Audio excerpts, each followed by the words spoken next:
4 വരെയുള്ള വാക്യങ്ങളാണ് നാം വായിച്ചത്. റോമർക്കെഴുതിയ ലേഖനം പഠിച്ചത്. റോമർക്കെഴുതിയ ലേഖനം 5-ാം അധ്യായത്തിൻ്റെ 4 വരെയുള്ള വാക്യങ്ങളാണ് നാം ചിന്തിച്ചത്. റോമർക്കെഴുതിയ ലേഖനം ഒരു 2-3 ദിവസം മുമ്പൊക്കെ നമുക്ക് പഠിക്കാനും പറ്റും. ഓടിച്ച് പഠിക്കാനും നമുക്ക് പറ്റും. ഓരോ വാക്യങ്ങൾ ധ്യാനിച്ച് പഠിക്കാനും നമുക്ക് പറ്റും. നമ്മൾ ഇപ്പോൾ ചെയ്തുകൊണ്ടിരിക്കുന്ന നമ്മൾ ഓരോ വാക്യങ്ങളും പദങ്ങളും ഒക്കെ എടുത്ത് അത് പഠിക്കുകയാണ് ചെയ്യുന്നത്. അതുകൊണ്ടാണ് സ്ലോയിൽ പോകുന്നത്. പെട്ടെന്ന് പഠിക്കാനാണെങ്കിൽ നമുക്ക് പഠിച്ചു തീർക്കാനായിട്ട് പറ്റും. പുസ്തകങ്ങൾ നമുക്ക് വേഗത്തിൽ വായിച്ച് ഒരു ഔട്ട്ലൈനായിട്ട് പഠിക്കാൻ നമുക്ക് പറ്റും. ഓരോ പദങ്ങളും ഓരോ വാക്യങ്ങളും എടുത്തെടുത്ത് പഠിക്കുന്നതുകൊണ്ടാണ് നമ്മൾ വളരെ സ്ലോയിൽ പോകുന്നത്. 5-ാമത്തെ അധ്യായത്തിൽ മാത്രം നമ്മൾ നിൽക്കുകയാണ്. 5-ാം അധ്യായത്തിന്റെ 5-ാമത്തെ വാക്യം നമുക്ക് വായിക്കാം. പ്രത്യാശയ്ക്കോ ഭംഗം വരുന്നില്ല. ദൈവത്തിന്റെ സ്നേഹം നമുക്ക് നൽകപ്പെട്ട പരിശുദ്ധാത്മാവിനാൽ നമ്മുടെ ഹൃദയങ്ങളിൽ പകർന്നിരിക്കുന്നല്ലോ. പരിശുദ്ധ ദൈവമേ, സ്വർഗീയ നല്ല കർത്താവേ, നല്ല സമയത്തിനായി ഞങ്ങളെ മഹത്വപ്പെടുത്തുന്നു. അല്പസമയം ഞങ്ങളുടെ വചനത്തിന് മുമ്പിൽ ഞങ്ങളായിരിക്കട്ടെ. ഞങ്ങളോട് സംസാരിക്കണം. ആവശ്യമാകുന്ന ആലോചനകൾ ഞങ്ങൾക്ക് തന്ന് ഞങ്ങളെ ബലപ്പെടുത്തിയായി തിരുനാമം മാത്രം മഹത്വപ്പെടുക്കണം. യേശുവിന്റെ നാമത്തിൽ തന്നെ. 5-ാം അധ്യായത്തിന്റെ പ്രാരംഭ ഭാഗം നാം ചിന്തിച്ചായിരുന്നു. അവിടെ കഷ്ടതയെക്കുറിച്ചും സഹിഷ്ണുതയെക്കുറിച്ചും സിദ്ധതയെക്കുറിച്ചും പ്രത്യാശയെക്കുറിച്ചും ഒക്കെ നമ്മൾ ചിന്തിക്കുകയും പഠിക്കുകയും യോബിന്റെ കാര്യങ്ങളെക്കുറിച്ചൊക്കെ നാം സംസാരിക്കുകയും ചെയ്തായിരുന്നു. 5-ാം വാക്യത്തിലേക്ക് വരുമ്പോൾ ഒരു പ്രത്യാശയെക്കുറിച്ച് പറയുന്നു. പ്രത്യാശയ്ക്കോ ഭംഗം വരുന്നില്ല. പ്രത്യാശയ്ക്കോ ഭംഗം വരുന്നില്ല. ക്രിസ്ത്യ ജീവിതത്തിന് ഒരു പ്രത്യാശ ഉണ്ടല്ലേ? കഷ്ടത സഹിഷ്ണുതയും സിദ്ധതയും സിദ്ധത പ്രത്യാശയും ഉളവാക്കുന്നല്ലേ? അപ്പോൾ പ്രത്യാശ, ക്രിസ്ത്യ ജീവിതത്തിന്റെ ഒരു പ്രത്യാശയുണ്ട്. നമുക്ക് ഈ ലോകത്ത് ജീവിക്കുമ്പോൾ നമുക്ക് ആവശ്യമായിട്ടുള്ള എല്ലാ നന്മകളും അനുഗ്രഹങ്ങളും കർത്താവ് തരുന്നു എന്നുള്ളതല്ല ഒരു ക്രിസ്ത്യ ജീവിതത്തിന്റെ പ്രത്യാശ. അതിനേക്കാൾ അപ്പുറമായി യേശു കർത്താവ് നമുക്ക് വേണ്ടി ഒരു സ്വർഗം ക്രമീകരിച്ചിരിക്കുന്നു, ഒരു നിത്യജീവൻ ക്രമീകരിച്ചിരിക്കുന്നു. നമുക്ക് മരണം കഴിഞ്ഞാലും ഒരു ജീവിതമുണ്ട് എന്നുള്ളതാണ് ക്രിസ്ത്യ ജീവിതത്തിന്റെ ഏറ്റവും വലിയ പ്രത്യാശ. അതുകൊണ്ട് ആ പ്രത്യാശയ്ക്ക് ഒരു നാളും ഭംഗം വരുന്നില്ല. ക്രിസ്ത്യ ജീവിതത്തിലേക്ക് വന്നതുകൊണ്ട്, രക്ഷിക്കപ്പെട്ടതുകൊണ്ട്, സ്നാനപ്പെട്ടതുകൊണ്ട് ഒരു അബദ്ധമായി പോയി എന്ന് ആർക്കും ചിന്തിക്കുവാനോ പറയുവാനോ കഴിയത്തില്ല. പെന്തക്കോസ്ത് വിശ്വാസത്തിലേക്ക് വന്നവർ ചിലരൊക്കെ ഒരു 2% അല്ലെങ്കിൽ 3% ഒക്കെ തിരിച്ച് സാമുദായിക സഭകളിലേക്ക് മടങ്ങിപ്പോയവരൊക്കെ ഉണ്ട്. എന്നിരുന്നാലും കൂടുതലധികം പേര് ഈ അനുഭവത്തിലേക്ക് വന്നതുകൊണ്ട്, ഈ പ്രത്യേകമായ പെന്തക്കോസ്ത് അനുഭവത്തിലേക്ക് അല്ലെങ്കിൽ കർത്താവിലേക്ക് വന്നതുകൊണ്ട് അവരെ ഒന്നും ക്ഷീണിച്ചു പോയിട്ടില്ല. ഒരു അബദ്ധമായിട്ട് കർത്താവിനെ വാസ്തവമായി ആരാധിക്കുന്നവർക്ക്, സ്നേഹിക്കുന്നവർക്ക് ഒരു അബദ്ധമായി തോന്നത്തില്ല. അതുകൊണ്ട് ഇതൊരു പ്രത്യാശയുടെ മാർഗമാണ്. പ്രത്യാശയ്ക്ക് ഇതിന് ഒരു നാളും ഭംഗം വരുന്നില്ല. അതുകൊണ്ടാണ് 1 പത്രോസ് നമുക്ക് കാണാൻ കഴിയുന്നത്. 1 പത്രോസിന്റെ 2-ാം അധ്യായത്തിന്റെ 6-ാം വാക്യത്തിൽ അവിടെ ഇങ്ങനെ എഴുതിയിരിക്കുന്നു: ഞാൻ ശ്രേഷ്ഠവും മാന്യവുമായ ഒരു മൂലക്കല്ല് സിയോനിൽ അവനിൽ വിശ്വസിക്കുന്നവൻ ലജ്ജിച്ചു പോകുകയില്ല. കർത്താവിലാണ് നീ ആശ്രയിച്ചിരിക്കുന്നതെങ്കിൽ, കർത്താവിലാണ് നീ വിശ്വസിച്ചിരിക്കുന്നതെങ്കിൽ, ഒരുപക്ഷെ അല്പമായ ബുദ്ധിമുട്ടുകളും ഭാരങ്ങളും കഷ്ടതകളും ഒക്കെ ജീവിതത്തിൽ കടന്നു വന്നാലും ഒരു നാളും ലജ്ജിച്ചു പോകാൻ ദൈവം സമ്മതിക്കത്തില്ല. അവനിൽ വിശ്വസിക്കുന്നവൻ ലജ്ജിച്ചു പോകുകയില്ല.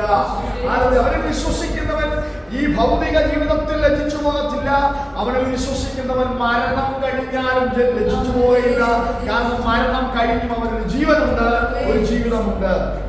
തീത്തോസിന്റെ ലേഖനത്തിലേക്ക് നാം വരുമ്പോൾ, തീത്തോസിന്റെ ലേഖനം 3-ാം അധ്യായത്തിന്റെ 6-ഉം 7-ഉം വാക്യങ്ങൾ വായിക്കുമ്പോൾ അവിടെ എഴുതിയിരിക്കുന്നു: നാം അവന്റെ കൃപയാൽ നീതീകരിക്കപ്പെട്ടിട്ട്. അപ്പോൾ നീതീകരിക്കപ്പെട്ടത് എന്തുകൊണ്ടാണ്? നാം തിരഞ്ഞെടുക്കപ്പെട്ടത് നമ്മുടെ കഴിവ് കൊണ്ടല്ല, ബലം കൊണ്ടല്ല, ശക്തി കൊണ്ടല്ല, സൗന്ദര്യം കൊണ്ടല്ല, പഠിത്തം കൊണ്ടല്ല. നമ്മൾ തിരഞ്ഞെടുക്കപ്പെട്ടവരാണ്. കർത്താവ് നമ്മോട് കരുണ കാണിച്ചത് കൊണ്ട്, നമ്മോട് ദയ കാണിച്ചുകൊണ്ടാണ് നാം തിരഞ്ഞെടുക്കപ്പെട്ടവര് ആയി തീർന്നത്.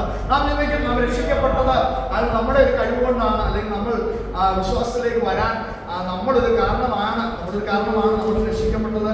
ആ അനുഭവം നമ്മൾ ഏറ്റുപറഞ്ഞത് കൊണ്ടാണെങ്കിലും ഒരു തെരഞ്ഞെടുപ്പായിരുന്നു ഇതിന്റെ കീഴിൽ.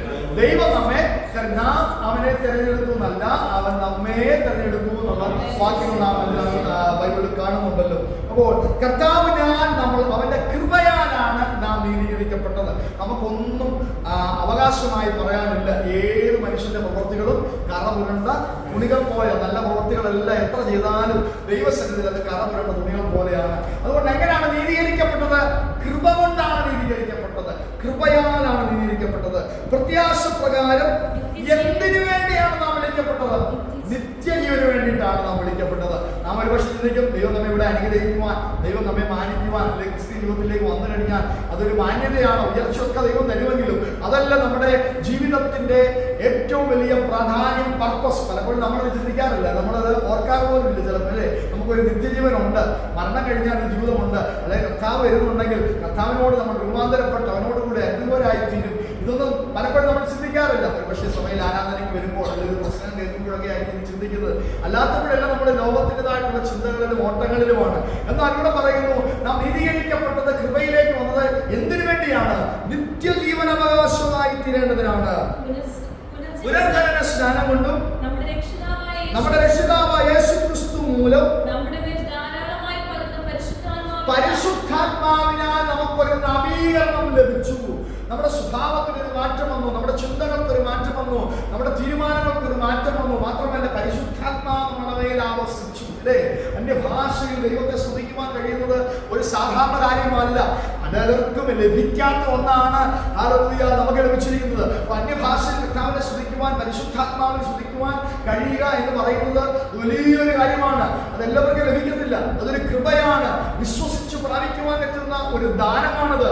അപ്പോൾ പരിശുദ്ധാത്മാവിനാൽ നാം നവീകരിക്കപ്പെട്ടു, പരിശുദ്ധാത്മാവിനാൽ നാം ശുദ്ധീകരിക്കപ്പെട്ടു. മാത്രമല്ല യേശുക്രിസ്തു മൂലമാണ് പരിശുദ്ധാത്മാവിനെ നാം പരിചയപ്പെട്ടത് തന്നെ. അല്ലേ? കർത്താവില്ലെങ്കിൽ പരിശുദ്ധാത്മാവ് ഇറങ്ങി വരികയില്ലായിരുന്നു.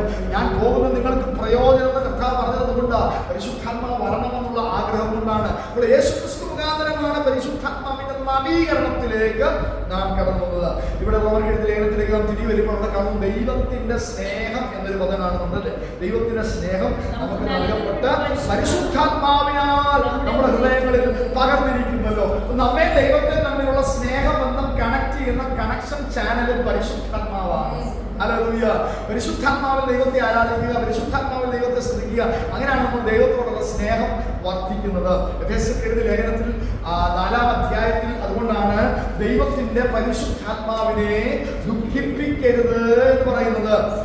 അവനാണല്ലോ നിങ്ങൾക്ക് വീണ്ടെടുപ്പ് നാളിനായി മുദ്രയിട്ടിരിക്കുന്നത്. നമ്മളെ സീൽ ചെയ്തിരിക്കുകയാണ്. അല്ലെങ്കിൽ നമ്മെ ഒരു വീണ്ടെടുപ്പ് നാട് വരുന്നു, ഒരു നിത്യജീവന്റെ ദിവസം വരുന്നുണ്ട്, നാം എടുക്കപ്പെടുന്ന ഒരു സമയം വരുന്നുണ്ട്. അതിനുവേണ്ടി നമ്മെ സീൽ ചെയ്തിരിക്കുന്നത് ദൈവത്തിന്റെ പരിശുദ്ധാത്മാവിനാലാണ്.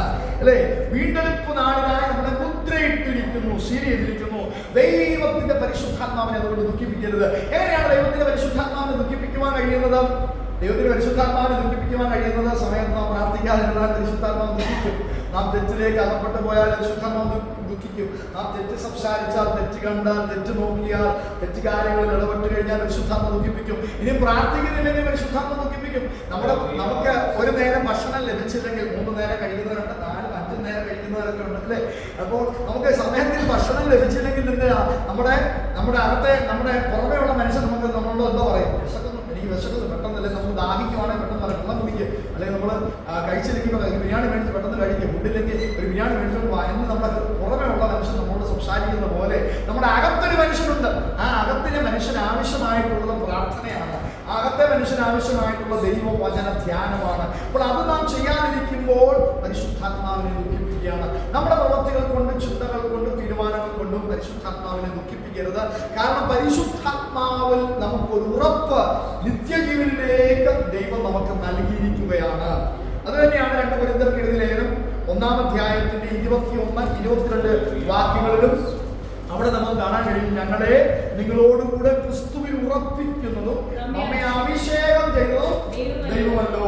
നമുക്ക് ദാവീദിന്റെ കഥ കേൾക്കുന്നത് പോലെ, യോബിന്റെ കഥ കേൾക്കുന്നത് പോലെ കേട്ട് ആരാധിച്ചു പോകാവുന്ന ഒരു കുതികളല്ല ഈ ലേഖനങ്ങളിലുള്ളത്. അത് നമ്മുടെ വ്യക്തിപരമായ ജീവിതത്തെ തൊടുന്ന, നമ്മുടെ പ്രാക്ടിക്കൽ ലൈഫിനെ സ്പർശിക്കുന്ന ചില കാര്യങ്ങളാണ് അപ്പോസ്തലൻ ലേഖനങ്ങളിൽ പരാമർശിച്ചിട്ടുള്ളത്. അതുകൊണ്ട് ഉറങ്ങിപ്പോകരുത്. അതുകൊണ്ട് കേൾക്കുക, നമ്മുടെ പ്രാക്ടിക്കൽ ലൈഫിൽ അത് കൊണ്ടുവരുവാൻ ശ്രമിക്കുക. അപ്പൊ നിങ്ങളെ ക്രിസ്തുവിനോടുകൂടെ ഉറപ്പിച്ചതും നമ്മെ അഭിഷേകം ചെയ്തു ആരാ? അവൻ നമ്മെ എന്ത് ചെയ്തിരിക്കുന്നു? അതുകൊണ്ട് അവിടെയും ആവർത്തിക്കുകയാണ്. എഴുതിയപ്പോൾ ആവർത്തിച്ച അതേ കാര്യങ്ങൾ തന്നെ കൊരിന്ത്യ സഭയ്ക്ക് എഴുതുമ്പോൾ ആവർത്തിക്കുകയാണ്. അവൻ നമ്മെ മുദ്രയിട്ടും ആത്മാവെന്ന അച്ചാരം നമ്മുടെ ഹൃദയങ്ങളിൽ തന്നുമിരിക്കുന്നു. അച്ചാരത്തെ കുറിച്ച് നമ്മൾ എപ്പോഴും ചിന്തിച്ചതാണ്. അത് അഡ്വാൻസ് ആണ്. നമുക്കൊരു കാറ് നമ്മൾ കണ്ടു, നമുക്ക് ഇഷ്ടപ്പെട്ടു. അപ്പോൾ ആ കാറ് നമ്മൾ എന്ത് ചെയ്യും? ഒരു അഡ്വാൻസ് കൊടുക്കും. ഒരു 500 ദിനംസോ ഒരു 1000 ദിനംസോ ചെറിയ എമൗണ്ട് ആയിരിക്കും. അല്ലെ? കാറ് ചിലപ്പോൾ 50,000 രൂപ ആയിരിക്കും. പക്ഷെ നമ്മളൊരു ചെറിയ എമൗണ്ട് കൊടുക്കും, 500 ദിനംസ് കൊടുക്കും, അല്ല 1000 ദർശനം കൊടുക്കുക. എന്തിനാ കൊടുക്കുന്നത്? നമ്മളൊരു ഉറപ്പ് കൊടുക്കുകയാണ്, ഞങ്ങൾ തിരിച്ചു വരും, ആ എമൗണ്ടുമായി വലിയ എമൗണ്ടുമായിട്ട് തിരിച്ചു വരും. പക്ഷെ ആ എമൗണ്ടുമായിട്ട് തിരിച്ചു വരുന്നവരെ ആർക്കും ഇത് കൊടുക്കാൻ പാടില്ല. നമ്മൾ കോൺട്രാക്ട് അല്ലെങ്കിൽ നമ്മുടെ നമ്മൾ തമ്മിലുള്ള ആ ഉടമ്പടി നമ്മൾ അംഗീകരിച്ചു എന്ന്, പരസ്പരം അംഗീകരിച്ചു എന്ന് കാണിക്കാൻ വേണ്ടിയിട്ട് ഒരു അഡ്വാൻസ് കൊടുക്കും അല്ലേ? വസ്തുവിന് അതിന്റെ കാരണം അതിനെല്ലാം അങ്ങനെ കൊടുക്കാറുണ്ട്. അതെന്തിനാണ്? അതൊരു ഉറപ്പാണ്. അപ്പോൾ ഇവിടെ പരിശുദ്ധാത്മാവിനെ ദൈവം തൃത്വത്തിൽ ഒരുവനായ പരിശുദ്ധാത്മാവിന്റെ അഭിഷേകത്തെ നമുക്ക് തന്നിട്ട് പിതാവായ ദൈവം പുത്രനിൽ കൂടെ രക്ഷ ഒരുക്കിയിട്ട് പരിശുദ്ധാത്മാവെന്ന വാഗ്ദത്തത്തെ നമുക്ക് നൽകിയിട്ട് ദൈവം ഉറപ്പ് പറയുകയാണ്, നിങ്ങളെ ഞാൻ വീണ്ടെടുത്തോളാം. മരണം കഴിഞ്ഞാൽ നിങ്ങൾക്ക് ഒരു നിത്യജീവനുണ്ട്, അല്ലെങ്കിൽ മരിക്കുന്നില്ലെങ്കിൽ അതിന് മുമ്പ് കർത്താവ് വന്നാൽ നിങ്ങൾക്കൊരു ഉദ്ധാരണമുണ്ട്. അതിനായി നിങ്ങൾക്ക് ഒരു അഡ്വാൻസ് തരുന്നത് പോലെ പരിശുദ്ധാത്മാവ് നമുക്ക് നൽകി നമ്മെ ഉറപ്പിച്ചിരിക്കുകയാണ്. അതുകൊണ്ടാണ് എഫേസ്യരുടെ ലേഖനം 1-ാം അധ്യായത്തിന്റെ 13-14 വാക്യങ്ങൾ വായിക്കുമ്പോൾ അവനിൽ നിങ്ങൾക്ക് നിങ്ങളുടെ രക്ഷയെക്കുറിച്ചുള്ള സുവിശേഷം എന്ന സത്യവചനം കേൾക്കണം, വിശ്വസിക്കണം. രണ്ട് കാര്യങ്ങളാണ്. സത്യവചനം കേൾക്കണം, വിശ്വസിക്കണം. എന്നിട്ട്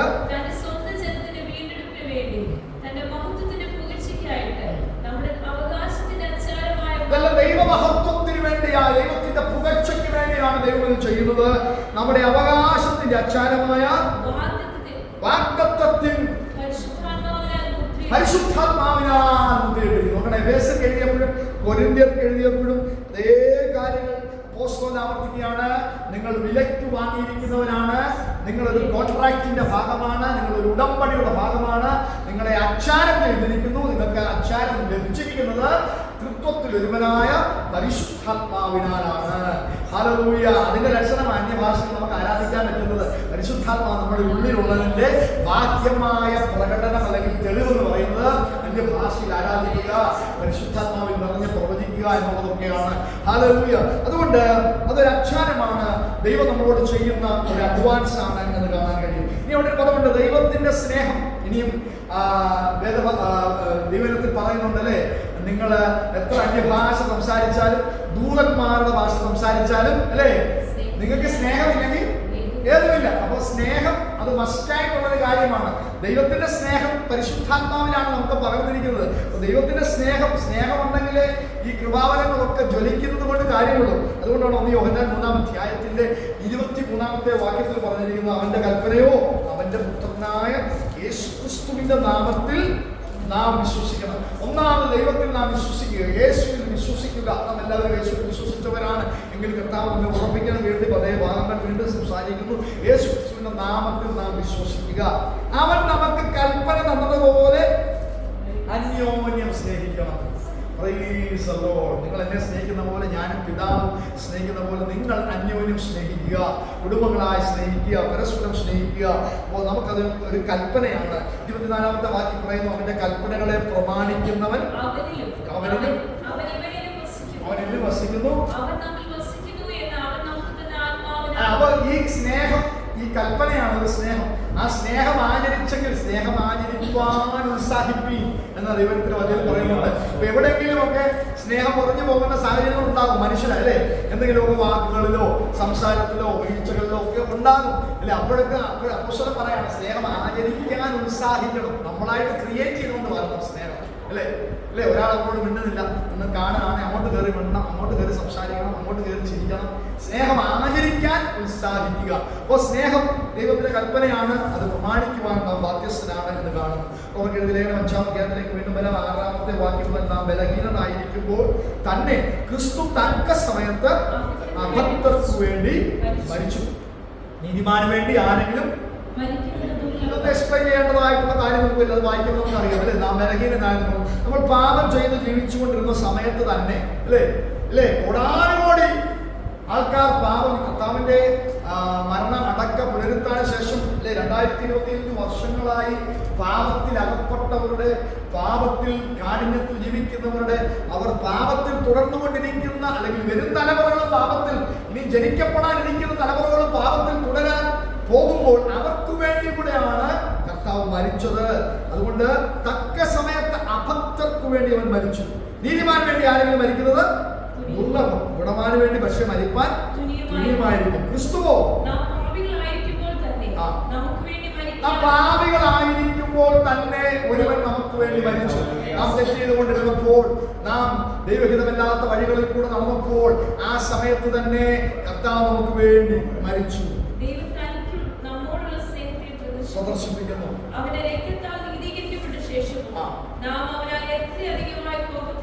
എത്ര അധികമായി കോപത്തിൽ നിന്ന് രക്ഷിക്കപ്പെടും. അപ്പൊ കർത്താവിന് നമ്മോടുള്ള സ്നേഹം, നാം മരിക്കേണ്ട സ്ഥാനത്ത്, നാം പാപത്തിന്റെ ശമ്പളമായ മരണം നമ്മിൽ ഏൽക്കേണ്ട സ്ഥാനത്താണ് കർത്താവ് നമുക്ക് വേണ്ടി പകരക്കാരനായി മരിച്ചത്, ക്രൂശിൽ മരിച്ചത്. നമ്മുടെ പാപത്തിന്റെ പരിഹാരം അല്ലെങ്കിൽ പാപത്തിന്റെ ശിക്ഷ കർത്താവ് ക്രൂശിൽ ഏറ്റെടുക്കുകയായിരുന്നു ചെയ്തത്. ഹല്ലേലൂയ. നിങ്ങൾ കേട്ടിട്ടുള്ള കഥയാണെന്ന് അറിയത്തില്ല. സിസിലിയ എന്ന് പറയുന്ന ഒരു പട്ടണത്തിൽ ഒരു ശിക്ഷാവിധിയാണ് ഉണ്ടായിരുന്നത്. അദ്ദേഹത്തിന്റെ പേര് ഡയോനീഷ്യസ് എന്നാണ്. ഡയോനീഷ്യസ് ഒരു വലിയ പ്രശസ്തനായ ചക്രവർത്തിയായിരുന്നു, കണ്ണിങ്ങായിട്ടുള്ള മനുഷ്യനായിരുന്നു. അദ്ദേഹം ഒരു സമയത്ത് ഡാമി എന്ന് പറയുന്ന ഒരു മനുഷ്യനെ എന്തോ തെറ്റിലകപ്പെട്ട് പിടിച്ചപ്പോൾ അദ്ദേഹത്തിന് പതിയാസ് എന്ന് പറയുന്ന ഒരു സ്നേഹിതനുണ്ട്. ഈ ഡാമിനെ ഈ ഡയോനീഷ്യസ് ചക്രവർത്തി ചക്രവർത്തി പിടിച്ചപ്പോൾ അദ്ദേഹം നിന്നെ വധശിക്ഷയ്ക്ക് വിധിക്കുകയാണ്. വധശിക്ഷയ്ക്ക് വിധിക്കാൻ വേണ്ടി അദ്ദേഹം സമയം കാര്യങ്ങളെല്ലാം ക്രമീകരിച്ചു. ഇന്ന ദിവസം ഇന്ന സമയത്ത് നിന്നെ വധശിക്ഷയ്ക്ക് വിധിക്കും, എല്ലാം ക്രമീകരിച്ചു. ഈ ഡാവിൻ പറഞ്ഞു, ഞാൻ മനസ്സിലാക്കുന്നു, എന്റെ തെറ്റ് ഞാൻ മനസ്സിലാക്കുന്നു, ഞാൻ തെറ്റ് ചെയ്തിട്ടുണ്ട്, അതുകൊണ്ട് ഞാൻ വധശിക്ഷ ഞാൻ ഏറ്റെടുക്കാൻ തയ്യാറാണ്. പക്ഷെ ചക്രവർത്തിയോട് ഡാവിൻ പറഞ്ഞു, എനിക്കൊരു കാര്യം ചെയ്യാനായിട്ടുണ്ട്, എന്നെ കുറച്ച് സമയത്തേക്കൊന്ന് വിടണം. ഈ വധശിക്ഷ ആരംഭിക്കുന്നതിന് മുമ്പ് ഏകദേശം മണിക്കൂറുകൾ, ദിവസങ്ങൾ, ഒരു 2-3 ദിവസത്തേക്ക് എന്നെ എൻ്റെ ഭവനത്തിലേക്ക് ഒന്ന് വിടണം. എൻ്റെ ഭവനത്തിൽ എൻ്റെ വൈഫിനെ എനിക്ക് കാണണം, എൻ്റെ കുഞ്ഞുങ്ങളെ എനിക്ക് കാണണം. അവർക്ക് വേണ്ടി ചെയ്തു കൊടുക്കേണ്ടതായിട്ടുള്ള കാര്യങ്ങളെല്ലാം ചെയ്തു കൊടുക്കണം. സ്വത്ത് അവരുടെ പേരിലേക്ക് ആക്കണം, കാര്യങ്ങളെല്ലാം ക്രമീകരിക്കണം. അന്ന് ബാങ്ക് ബാലൻസ് ഉണ്ടെങ്കിൽ അത് ക്രമീകരിക്കണം. അങ്ങനെയുള്ള കാര്യങ്ങളൊക്കെ ക്രമീകരിക്കുകയാണെങ്കിൽ 2-3 ദിവസം തരണം. അതുകൊണ്ട് വധശിക്ഷയ്ക്ക് മുമ്പ് ഞാൻ ഉറപ്പായിട്ടും എൻ്റെ അടുത്ത് തിരിച്ചു വരുമെന്ന്. ഈ ചക്രവർത്തിമാരെ ഒരിക്കലും സമ്മതിക്കുന്ന കാര്യമാണ്. നമ്മുടെ ജയിലിൽ കിടക്കുന്ന ഒരാൾ വധശിക്ഷയ്ക്ക് മുമ്പ് ദിവസങ്ങൾക്ക് 2-3 ദിവസങ്ങൾക്ക് മുമ്പ് വീട്ടിൽ നിന്ന് പോയി തരാമെന്ന് പറഞ്ഞാൽ വിടുവാര് അതിനടുത്തില്ല. അതിലേക്ക് പോയാൽ എന്താ ചെയ്യും അല്ലേ? അപ്പോൾ അദ്ദേഹത്തിന്റെ സ്നേഹിതനായ പിതിയാസ് പറഞ്ഞൊരു കാര്യം ചെയ്യും, ഡാമിനെ വിട്ടു. ഡാമിന് പകരം ഞാൻ എന്ത് ചെയ്യാം? ഞാൻ ആ ശിക്ഷ ഏൽക്കാം. ഡാമിന് ആ 3 ദിവസത്തിനകം തിരിച്ചു വന്നില്ലെങ്കിൽ ഡാമിന് പകരക്കാരനായിട്ട് പിതിയാസ് പറഞ്ഞ മനുഷ്യൻ പറഞ്ഞു, അദ്ദേഹത്തിന് ഉറ്റ സ്നേഹിതനാണ്, കൂട്ട ആയിരിക്കുന്ന വ്യക്തിയാണ്. അദ്ദേഹം പറഞ്ഞു, പിതിയാസ് ഉറപ്പ് പറഞ്ഞു, ചക്രവർത്തി അദ്ദേഹം വന്നെങ്കിൽ, ഡാമിൻ വന്നില്ലെങ്കിൽ ഉറപ്പായിട്ടും എന്നെ വധശിക്ഷയ്ക്ക് വിധിച്ചു, എനിക്ക് പ്രശ്നമില്ലാതെ അദ്ദേഹത്തിന്റെ സ്നേഹിതനാണ്. എന്നാൽ വധശിക്ഷയുടെ സമയം അടുത്തുകൊണ്ട് ഇരുന്നപ്പോൾ ആൾക്കാരെല്ലാം അതിന്റെ ക്രമീകരണങ്ങളെല്ലാം ചെയ്തപ്പോൾ ഡാമിനെ വിളിച്ചപ്പോൾ ഡാമിൻ സ്ഥലത്തില്ല, ഡാമിൻ അതുവരെ വന്നിട്ടില്ല. പിതിയാസ് പറഞ്ഞ കുഴപ്പമില്ല, ഞാൻ തീരുമാനിച്ചതല്ലേ, എന്റെ സ്നേഹിതനാണ് അദ്ദേഹം, ഞാൻ വധശിക്ഷയ്ക്ക് തയ്യാറാകുന്നു, എനിക്ക് വധശിക്ഷയ്ക്ക് പ്രശ്നമില്ല. അദ്ദേഹം വന്നില്ലല്ലോ, അദ്ദേഹത്തിന് എന്തെങ്കിലും കാരണങ്ങൾ കാണും, അദ്ദേഹം എൻ്റെ ഉറ്റ സ്നേഹിതനാണ്, വരാതിരിക്കാനുള്ള ഒരു സാധ്യതയുമില്ല. പക്ഷെങ്കിൽ എന്തെങ്കിലും കാരണത്താൽ അദ്ദേഹം ഡിലേ ആയിപ്പോയതാണ്. പക്ഷെ ഞാൻ എൻ്റെ വാക്ക് പാലിക്കുന്നു, എന്നെ വധശിക്ഷയ്ക്ക് ഏൽപ്പിച്ചു കൊടുക്കുക എന്ന് ചക്രവർത്തിയോട് പറഞ്ഞു. വധശിക്ഷയ്ക്ക് വേണ്ടി പിതിയാസിനെ ക്രമീകരിച്ച് അദ്ദേഹം വധശിക്ഷയ്ക്ക് വേണ്ടിയുള്ള ക്രമീകരണങ്ങളെല്ലാം ചെയ്ത് പിതിയാസിനെ വധശിക്ഷയ്ക്ക് വേണ്ടി നിൽക്കുന്ന സമയത്ത് ഡാമിന് ഓടി കിതച്ചു ഡാമിൻ തിരിച്ചു വരുന്നത് കണ്ടു. അപ്പോൾ പട്ടാളക്കാർ പറഞ്ഞു, അതാ ഡാമിൻ തിരികെ ഓടി വരുന്നു, ദൂരെ കാണാം, ഡാമിൻ ഓടി വരുന്നത് കാണാം. ഡാമിൻ ഓടി വന്നിട്ട് പറഞ്ഞു, പിതിയാസിനെ വധശിക്ഷയ്ക്ക് വിധിക്കരുത്, ഞാനിതാ വന്നിരിക്കുന്നു, ഞാനാണ് തെറ്റ് ചെയ്യുന്നത്, അദ്ദേഹം എൻ്റെ ഉറ്റ സ്നേഹിതനാണ്, പിതിയാസിനെ വധശിക്ഷയ്ക്ക് വിധിക്കരുത്, ഞാനിതാ സമയത്തെത്തിയിരിക്കുന്നു, നിങ്ങൾ എന്നെ വധശിക്ഷയ്ക്ക് വിധിക്കുക എന്നത്. അപ്പോൾ പിതിയാസ് പറഞ്ഞു, സാരമില്ല, തീരുമാനിച്ചുറച്ച കാര്യമല്ലേ, നീ എൻ്റെ സ്നേഹിതനല്ലേ, നീ ജീവിച്ചു കൊള്ളുക, ഞാൻ നിനക്ക് പകരക്കാരനായിട്ട് മരിക്കാം. രണ്ടുപേരും തമ്മിൽ വാഗ്വാദമായി. രണ്ടുപേരും തമ്മിൽ പറഞ്ഞു, നീ മരിക്കാം, അല്ല ഞാൻ മരിക്കാം, നീ മരിക്കാം. ഡാമിൻ പറഞ്ഞു പിതിയാസ് മരിക്കാം, പിതിയാസ് പറഞ്ഞു നീ മരിക്കാം. രണ്ടുപേരും കൂടെ തമ്മിൽ വാഗ്വാദമായപ്പോൾ ചക്രവർത്തി ഇത് കണ്ടുകൊണ്ടിരുന്നു. ഇവരുടെ സ്നേഹം കണ്ടപ്പോൾ ചക്രവർത്തി പറഞ്ഞു, രണ്ടുപേരും മരിക്കണ്ട, വധശിക്ഷ ക്യാൻസൽ ചെയ്തിരിക്കുന്നു. നിങ്ങളുടെ സ്നേഹം, നിങ്ങളുടെ ഉറ്റ സ്നേഹം, പരസ്പരമുള്ള സ്നേഹം എത്ര വലുതാണെന്ന് ഞാൻ മനസ്സിലാക്കുന്നു പറഞ്ഞുകൊണ്ട് വധശിക്ഷ ഡയോനീഷ്യസ് ചക്രവർത്തി ക്യാൻസൽ ചെയ്തത് ചരിത്ര പുസ്തകങ്ങളിൽ എഴുതപ്പെട്ട കാര്യമാണ്. അപ്പോൾ അവരുടെ സ്നേഹം ആലോചിക്കും, ഒരാൾക്ക് വേണ്ടി മരിക്കുവാൻ തയ്യാറായി. നമ്മുടെ കർത്താവ് അതാണ് നമ്മൾക്ക് വേണ്ടി ചെയ്യുന്നത്. നാം മരിക്കേണ്ട സ്ഥാനത്ത് കർത്താവ് നമുക്ക് മരിക്കുവാൻ വേണ്ടി. ഇവിടെ മരണം സംഭവിച്ചില്ല, ചക്രവർത്തിയോട് ക്ഷമിച്ചു. എന്നാൽ കർത്താവിന്റെ മരണം, കർത്താവിനെ നമുക്ക് വേണ്ടി, നമ്മുടെ പാപത്തിന്റെ ശിക്ഷ മരണമായതുകൊണ്ട് അത് തന്റെ ശരീരത്തിൽ വഹിക്കുവാൻ, തന്റെ ശരീരത്തെ ഉഴവുചാലുകൾ പോലെ കീറി മുറിക്കേണ്ടതിനായി, നമ്മുടെ രോഗസൗഖ്യത്തിനായി കർത്താവിന്റെ ശരീരത്തെ കീറി മുറിക്കേണ്ടതിനായി ഏൽപ്പിച്ചു കൊടുത്തു എന്ന് നമുക്ക് കാണാൻ കഴിയും. ക്രിസ്തുവോ പാപികളായിരിക്കുമ്പോൾ തന്നെ നമുക്ക് വേണ്ടി മരിക്കാൻ നമ്മോടുള്ള ദൈവത്തിന്റെ സ്നേഹത്തെ അവന്റെ രക്തത്താൽ നീതീകരിക്കപ്പെട്ട ശേഷമോ നീതീകരിക്കപ്പെടുക. സുവിശേഷം 18-ാം അധ്യായത്തിൽ നമുക്ക് ഒരു കഥ കാണുന്നുണ്ട്. വിശദീകരിക്കാൻ സമയമില്ല. രണ്ട് വ്യക്തികൾ പ്രാർത്ഥിക്കാനായി ദേവാലയത്തിൽ വരുന്ന കഥയാണ്, നമുക്കറിയാം അല്ലേ? അവിടെ 18-ാം അധ്യായത്തിൽ 13-ാമത്തെ വാക്യം എല്ലാം അറിയാമെന്ന് ഞാൻ വിശദീകരിക്കുന്നില്ല. 18-ന്റെ 13 ചുങ്കക്കാരനോ ദൂരത്ത് നിന്നുകൊണ്ട് സ്വർഗത്തിലേക്ക് നോക്കുവാൻ പോലും കഴിയാതെ മാറത്തടിച്ചു, ദൈവമേ പാപിയായവനോട് കണ്ണുണ്ടാകണമേ എന്ന് പറഞ്ഞു. അവൻ നീതീകരിക്കപ്പെട്ടവനായി വീട്ടിലേക്ക് പോയി. മറ്റവൻ അങ്ങനെയല്ല, തന്നെത്താൻ ഉയർത്തുന്നവരെല്ലാം താഴ്ത്തപ്പെടും. രണ്ട് വ്യക്തികൾ പ്രാർത്ഥിക്കാമെന്ന് ഒരാളെ സ്വന്തം നീതിയിൽ നിന്നുകൊണ്ട്, ആ ഭാഗം വിശദീകരിക്കുന്നില്ല, സ്വന്തം നീതിയിൽ നിന്നുകൊണ്ട് ദൈവത്തോട് സംസാരിക്കുന്നത് കാണാൻ കഴിയുന്നില്ല. ആ നീതിമാനാണ്, പ്രധാനം കൊടുക്കുന്നവനാണ്, സമയത്ത് പ്രാർത്ഥിക്കുന്നവനാണ്. ആ ഒരു മെന്റാലിറ്റിയോടുകൂടാണ് നമ്മൾ ദൈവസഭയിൽ വരുന്നെങ്കിൽ ദൈവത്തിൽ നിന്ന് നീതീകരണം പ്രാപിക്കാൻ നമുക്ക് കഴിയത്തില്ല. കർത്താവ് പറയും, നീ വന്ന് നിന്ന് ആരാധിക്കാൻ നിൽക്കുമ്പോൾ തന്നെ നിന്റെ മനസ്സിലെ ചിന്ത എന്താ?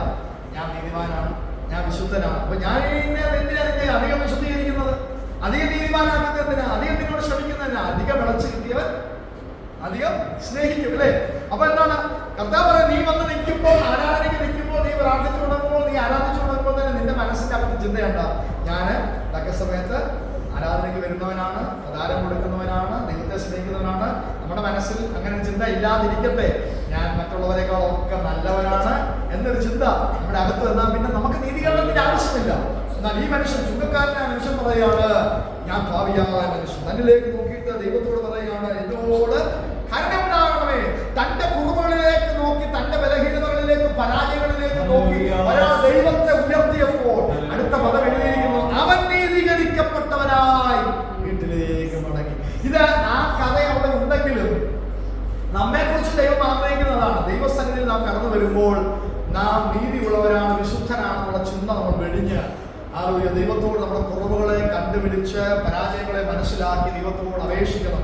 അവന് നമ്മെ നീതീകരിക്കുവാൻ കഴിയും. ഈ ഉലകത്തിൽ ഒരു മനുഷ്യന് നമ്മെ നീതീകരിക്കുവാൻ കഴിയത്തില്ല. ഈ ഉലകത്തിൽ ഒരു മനുഷ്യൻ നമ്മോട് ക്ഷമിക്കുവാൻ കഴിയത്തില്ല.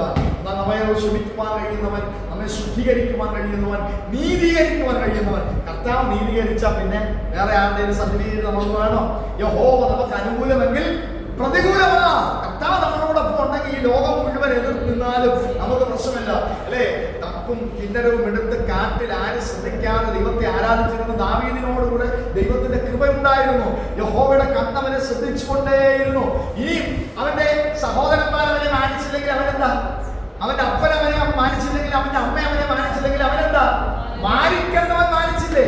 ഉയർത്തേണ്ടവൻ ഉയർത്തിയില്ലേ? കാണേണ്ടവൻ കണ്ടില്ലേ? ശ്രദ്ധിക്കേണ്ടവൻ ശ്രദ്ധിച്ചില്ലേ? ക്ഷമിക്കേണ്ടവൻ ക്ഷമിച്ചില്ലേ? അതുപോലെ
നമുക്ക് കരഞ്ഞു. എന്തിനാ ശമൂവേൽ കരഞ്ഞെന്നറിയാമോ? ശമൂവേൽ പറയുക, കർത്താവേ ഹല്ലേലൂയ, ഈ ശൗലിനെ അഭിഷേകം ചെയ്തത് എനിക്ക് ഓർമ്മയുണ്ട്. അവൻ ഒരിക്കലും രാജാവാൻ ആഗ്രഹിച്ചവനല്ല. അവനെ ഞാൻ നിർബന്ധിച്ചു പിടിച്ച് സാമാനങ്ങളുടെ ഇടയിൽ പോയി പതുങ്ങിയിരുന്നവനെ, രാജാവാൻ ആഗ്രഹിക്കാതിരുന്നവനെ, പൊക്കമുള്ളവനെ, കഴിവുള്ളവനെ ഒക്കെ കൊണ്ടുവന്ന് വലിച്ചെടുത്ത് ഹല്ലേലൂയ ഈ ജനത്തിന്റെ വാക്ക് കേട്ട് ഞാൻ നിന്റെ വാക്കും കേട്ട് ഞാൻ ഇവനെ അഭിഷേകം ചെയ്തതാ. എന്നാൽ ഇവനിപ്പോ ദൈവകൃപയിൽ നിന്ന് പോയി, ഇവന്റെ മേൽ ഭൂതം കയറി, ഇവൻ ദൈവകൃപയിൽ നിന്ന് പോയി. ഹല്ലേലൂയ. അനാവശ്യമായ ദൈവഹിതമല്ലാത്ത യാഗങ്ങൾ ഇവൻ കഴിച്ചു. ഹല്ലേലൂയ. ദൈവത്തെ റെസ്പെക്ട് ചെയ്യാനവനായി ഇവൻ ദൈവകൃപയിൽ നിന്ന് പോയി. ശമൂവേൽ കരച്ചത് തന്നെ ആ ദിവസത്തിലിരുന്നു. ഒരു രാത്രി മുഴുവൻ ശമൂവേൽ കരയുക. കർത്താവേ നീ അഭിഷേകം ചെയ്തവൻ, കർത്താവേ നീ പുറപ്പെടുവിച്ചവൻ, കർത്താവേ നീ മാനിച്ചവൻ, കർത്താവേ ഞാൻ കരം വെച്ചവൻ, കർത്താവേ ഞാൻ തൈലക്കൊമ്പിലെടുത്ത് അഭിഷേകത്തിന് തൈലം പകർന്നവൻ. ഇനി ഒരു രാജാവില്ലല്ലോ, ഇവൻ ദൈവം നഷ്ടപ്പെട്ടല്ലോ. ശമൂവേൽ പറഞ്ഞു ഇങ്ങനെ കരഞ്ഞുകൊണ്ടിരിക്കുകയാ. ദൈവം പറഞ്ഞു നീ അങ്ങനെ കരഞ്ഞുകൊണ്ടിരിക്കുന്നത് അവൻ ശ്രദ്ധിക്കുക, ഒരു ദൂത അവൻ രാജസ്ഥാനത്ത് തന്നെ ഇരിക്കട്ടെ. ഹല്ലേലൂയ. അവൻ ഭരിച്ചുകൊണ്ട് തന്നെ ഇരിക്കട്ടെ. പക്ഷെ എന്റെ കണ്ണ് ഹല്ലേലൂയ കാട്ടിൽ കിടക്കുന്ന ഒരുവൻ തലയപ്പെട്ടിരിക്കുന്നു. എന്റെ കണ്ണിൽ അവനാണെങ്കിലും രാജാവ്, എന്റെ കണ്ണിൽ അവനാണെങ്കിലും അഭിഷക്തൻ, എന്റെ കണ്ണിൽ അവനാണെങ്കിലും എന്റെ രാജാവ്.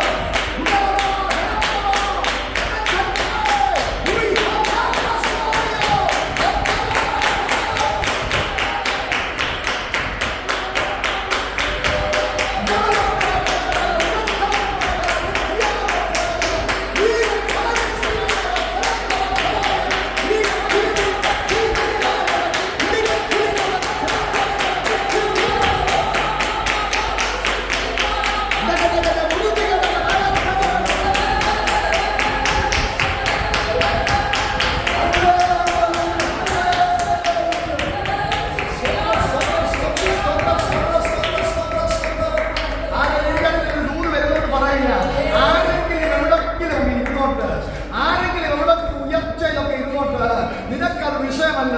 നിന്റെ മേൽ ദൈവത്തിന്റെ കണ്ണുണ്ടെങ്കിൽ, നിന്റെ മേൽ ദൈവത്തിന്റെ കൃപയുണ്ടെങ്കിൽ, നിന്റെ മേൽ അഭിഷേകത്തിന്റെ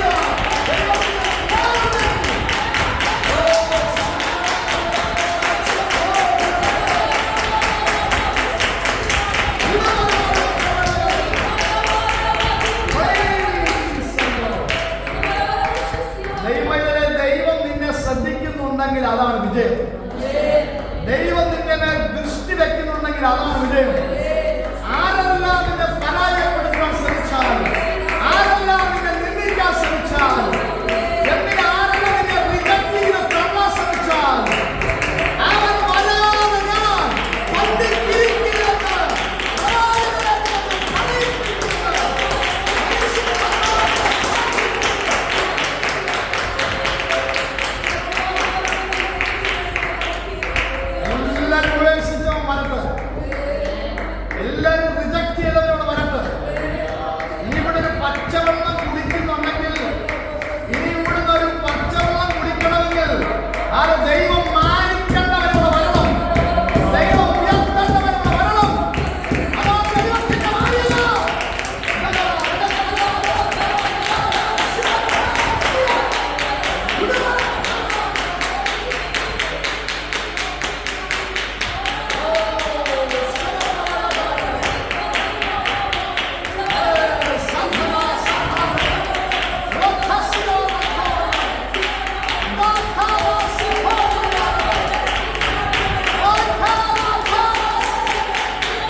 നിമിഷത്തിലേക്ക് നാം വന്നു.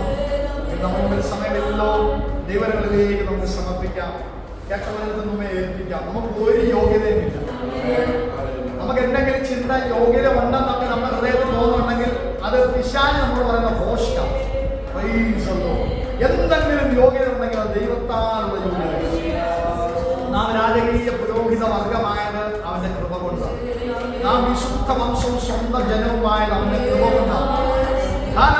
പാപികളായ നമ്മുടെ ദൈവത്തിന്റെ കരുണ തോന്നിയത് കൊണ്ടാണ്. മറ്റൊരുവൻ സ്വർഗത്തിൽ നിറങ്ങി വന്ന് നമുക്ക് വേണ്ടി മരിപ്പാൻ റെഡിയായത് കൊണ്ടാണ്. പരിശുദ്ധാത്മാവിനെ അവൻ പകർന്നത് കൊണ്ടാണ് നിനക്ക് അല്പമെങ്കിലും ഇന്ന് രാത്രി യോഗ്യതയുള്ളത്.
ഇന്ന് രാത്രി വിശ്വസിച്ചാണ് നിന്റെ കമ്പനി അല്ല നിന്നെ ഉയർത്തുന്നത്, നിന്റെ മാനേജർ അല്ല നിന്നെ ഉയർത്തുന്നത്, നീ അവിടെ ആയിരിക്കും ദൈവഹിതമാണ്. പക്ഷെ ഇവരൊന്നുമല്ല നിന്നെ ഉയർത്തുന്നത്. ഉയർത്തുന്ന ദൈവമുണ്ട്, സഹായിക്കുന്ന ദൈവമുണ്ട്, സഹായിക്കുന്ന ദൈവമുണ്ട്. ദൈവത്തിലേക്ക് സമർപ്പിച്ചാണ്.